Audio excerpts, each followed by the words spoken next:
Assalamualaikum. Perkenalkan, nama saya Putri Amalia. Saya dari Prodi PGSD 3A. Pada video kali ini, saya ajukan untuk memenuhi salah satu tugas dari mata kuliah Administrasi Pendidikan yang diampu oleh Ibu Esmi Salsa Sofiawati, MPDI. Pada video kali ini akan membahas tentang administrasi pengelolaan lembaga pendidikan. Nah, administrasi pengelolaan lembaga pendidikan ini merupakan suatu proses atau tindakan yang dilakukan untuk mengkoordinasi perilaku manusia dalam pendidikan. Nah, apa sih tujuannya? Tujuannya yaitu supaya sumber daya yang ada, sumber daya manusia tersebut dapat terkelola dengan baik, dapat disusun sebaik mungkin, supaya tujuan dalam pendidikan ini dapat tercapai sesuai dengan yang diharapkan dan dapat berjalan secara lebih produktif lagi. Pada pengelolaan administrasi pendidikan, di dalamnya ini ada 6 bagian, yaitu kurikulum, peserta didik, pendidik dan tenaga kependidikan, sektor pendanaan, sarana dan prasarana, dan yang terakhir yaitu lingkungan. Lingkungan di sini contohnya seperti keadaan sosial budaya, ideologi, ekonomi, tokoh masyarakat, dan warga masyarakat pada umumnya.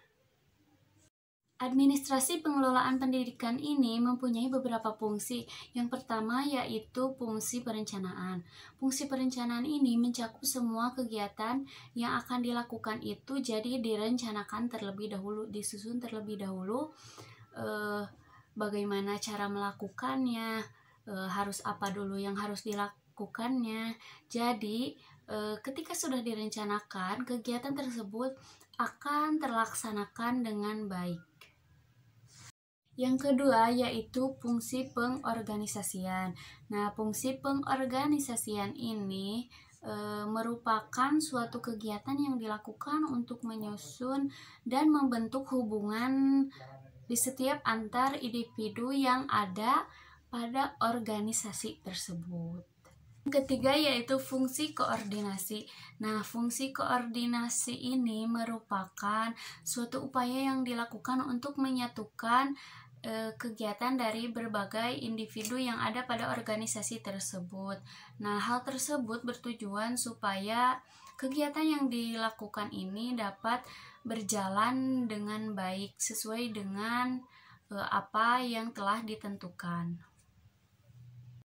Usaha pengkoordinasian ini dapat dilakukan dengan cara contohnya seperti melakukan briefing atau mengadakan rapat dan lain sebagainya. Yang keempat yaitu fungsi komunikasi. Nah, komunikasi ini sangat diperlukan sekali dalam menjalankan program pendidikan. Aktivitas komunikasi ini biasanya menyampaikan suatu gagasan atau maksud tertentu, baik itu secara lisan maupun secara tertulis. Yang kelima yaitu fungsi supervisi atau pengawasan. Nah, dalam melaksanakan program pendidikan, tentu saja harus adanya pengawasan. Pengawasan ini harus dilakukan dengan sangat teliti agar setiap kegiatan yang dilakukan bisa berjalan sesuai dengan apa yang telah disusun pada perencanaan. Untuk yang keenam yaitu kepegawaian. Nah, dalam memilih pegawai ini tentu saja harus benar-benar dipilih yang berkualitas. Mengapa demikian? Karena dalam menjalankan administrasi pendidikan ini tentu saja tidak gampang ya. Jadi benar-benar tugas yang diberikan pun harus sesuai dengan kemampuan yang mereka miliki, dan sebisa mungkin harus ada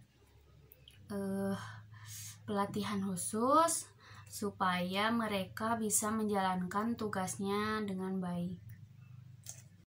Untuk yang selanjutnya yaitu pendanaan. Nah, dalam menjalankan suatu program tentu saja sangat membutuhkan pendanaan.